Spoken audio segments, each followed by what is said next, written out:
Study IQ IAS, अब तैयारी हुई अफोर्डेबल।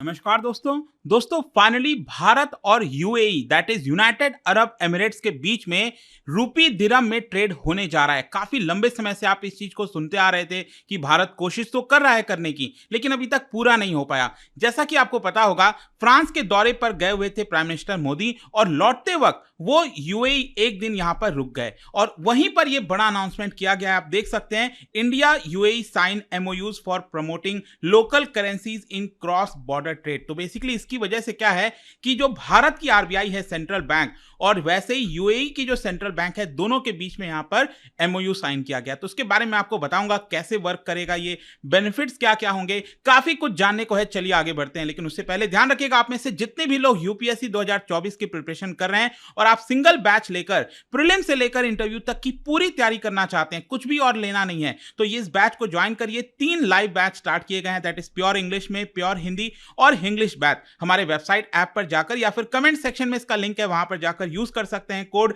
अंकित लाइव, ताकि आपको मैक्सिमम डिस्काउंट मिल सके। और इसके अलावा अगर आप MCQs अटेम्प्ट करना चाहते हैं तो मेरे इंस्टा पेज पर जाइए, वहां पर स्टोरीज में जितने भी MCQs हैं उसको आप अटेम्प्ट कर पाएंगे। तो चलिए शुरुआत करते हैं और सबसे पहले ये देखते हैं कि एग्जैक्टली हो क्या रहा है। जैसा कि मैं आपको शुरुआत में ही बता रहा था कि प्राइम मिनिस्टर मोदी सिर्फ एक दिन के दौरे पर UAE that is United Arab Emirates गए हुए थे। और आपको पता ही होगा, यूनाइटेड अरब एमिरेट्स की बात करते हैं तो अबू धाबी हो गया, दुबई हो गया, कई सारे वहां पर एमिरेट्स हैं जो कि इसके अंदर आते हैं। और स्पेशली क्या है कि पिछले कुछ समय से देखने को मिला है कि भारत और यूएई के बीच में जो पार्टनरशिप है वो बहुत ज्यादा क्लोज हुई है। स्पेशली मैं यहां पर मेंशन करना चाहूंगा, जो यूएई के इस समय प्रेसिडेंट हैं शेख मोहम्मद बिन जायद, वो उनकी और भारत के प्राइम मिनिस्टर नरेंद्र मोदी जी की दोस्ती अगर आप देखोगे तो काफी क्लोजली देखे जा रही है पूरे दुनिया के अंदर। आप खुद देख सकते हैं कि पीएम मोदी जब यहां पर पहुंचे तो खुद उनको रिसीव करने एयरपोर्ट जो प्रेसिडेंट हैं वो वहां पर पहुंच गए और इसकी वजह से पीएम मोदी ने खुद इनको पर्सनली धन्यवाद भी दिया।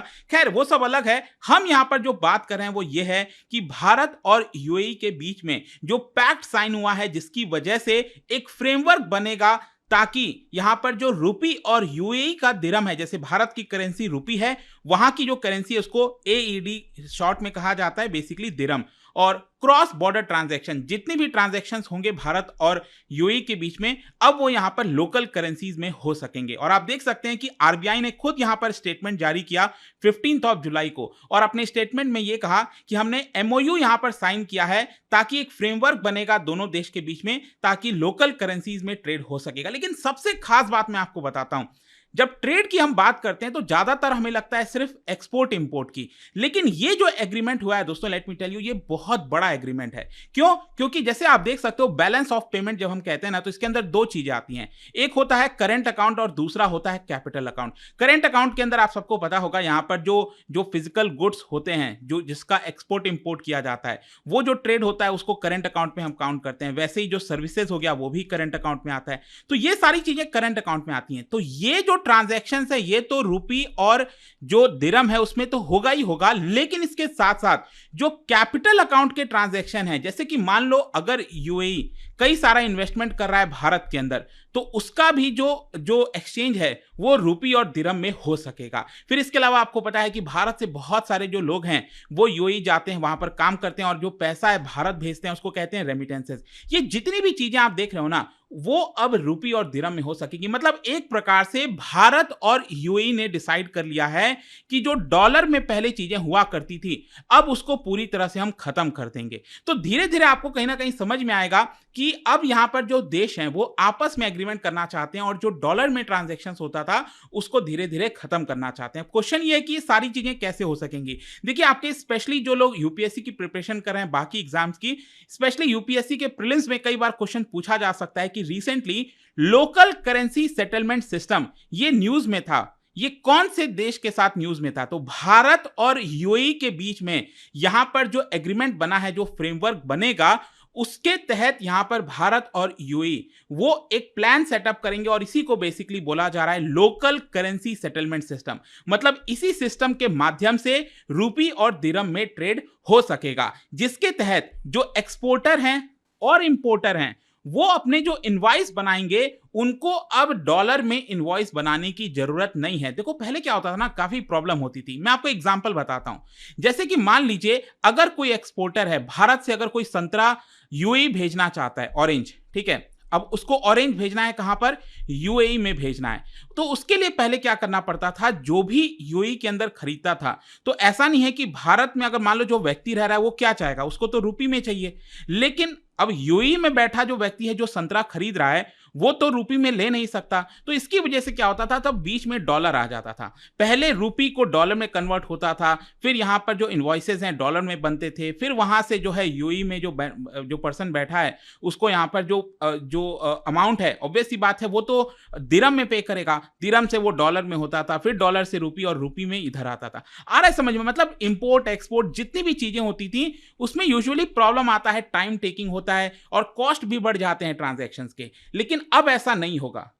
अब कोई भी एक्सपोर्टर या फिर इंपोर्टर जो भी बिल बनाएगा, इनवॉइस बनाएगा, वो अपने लोकल करेंसी में बना सकता है। वो रुपये में वो जो इनवॉइस है उसको बना सकता है और ये इनवॉइस वहां पर भेज सकता है। वैसे ही यूएई वाला जो बंदा बैठा है वहां से अगर वो कोई चीज बेच रहा है भारत में तो वो भी दिरम में इनवॉइस बना सकता है। और इसकी वजह से आप देखिए क्या होने वाला है। इसकी वजह से क्या होगा, ऑटोमेटिकली जो आईएनआर और एईडी का फॉरेन एक्सचेंज मार्केट है वो धीरे धीरे बढ़ने लगेगा। मतलब कि देखो क्या होता है ना कि अगर हम डॉलर की बात करें तो dollar to rupee, rupee to dollar, इसका एक मार्केट है ना, एक फॉरेन एक्सचेंज मार्केट है। आप कहीं जाते हो, अमेरिका जाते हो, कहीं भी जाते हो तो आप सोचते हो कि डॉलर रख लेते हैं, क्योंकि डॉलर से क्या होता है वो कहीं भी चल जाता है। तो आप रुपी देते हो और डॉलर में एक्सचेंज कराते हो। तो वो जो मार्केट है ना, फॉरेन एक्सचेंज मार्केट, वो एक प्रकार से अब आईएनआर और एईडी फॉरेन एक्सचेंज मार्केट बन जाएगा, जो कि काफी बड़ा हो सकता है। वो तो समय बताएगा। खैर, अब हम आते हैं इसका ह्यूज बेनिफिट्स क्या होने वाला है। यहां पर एक और चीज होने वाली है, वो ये है कि जो इन्वेस्टमेंट प्रमोशन है वो भी तेजी से हो सकेगा।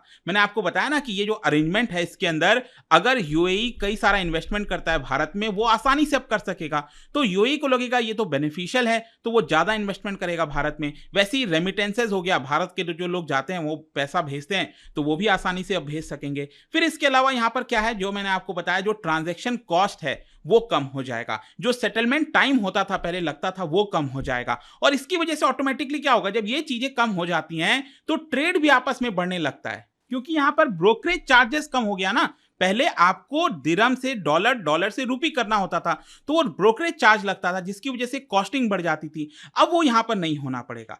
फिर इसके अलावा यहां पर न्यू दिल्ली जो है, मतलब बेसिकली भारत कहीं ना कहीं इसको ये जो ट्रांजैक्शंस होगा इसका फायदा ऑयल में भी उठाएगा। आपको पता ही है कि भारत काफी ज्यादा ऑयल मंगाता है, लगभग 90 हम ऑयल का जो पूरा जो है खपत वो इंपोर्ट के माध्यम से करते हैं। तो यहां पर क्या होगा कि जो भी हम यूएई से मंगाते हैं, यूनाइटेड अरब एमिरेट से, वो अब हम रुपी में पे कर सकेंगे। आप सोच के देखिए कितनी बड़ी बात होगी अगर हम रुपी में वो चीज पे कर सकते हैं। अभी तक डॉलर में पे करना होता था।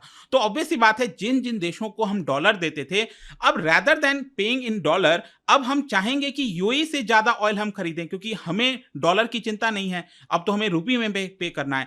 तो ये कई सारे बेनिफिट्स हैं। और आपको पता ही है कि Bharat third largest oil importer है पूरी दुनिया में। और अगर हम यूएई से बात करें, सबसे ज्यादा तो इस समय हम रशिया से मंगा रहे हैं ऑयल, आपको पता ही है जो हुआ है रशिया यूक्रेन वॉर के बाद। लेकिन यूएई का नंबर अगर आप देखोगे तो ये है फोर्थ बिगेस्ट सप्लायर है भारत के लिए पिछले साल। और आरबीआई ने पिछले साल ही अनाउंस किया था कि कहीं ना कहीं हम रुपी की तरफ बढ़ना चाहते हैं। जो भी देश के साथ ट्रांजैक्शन करेंगे हम रुपी की तरफ करेंगे। लेकिन उस समय पिछले साल मेन मकसद था हम रशिया के साथ करेंगे। लेकिन क्या हुआ है कि रशिया के साथ कुछ प्रॉब्लम्स आ गई हैं, जो कि चीजें टेक ऑफ नहीं कर पाई हैं। इसका कारण मैं आपको एक और चीज बता देता हूं। देखो क्या है ना, भारत और यूनाइटेड अरब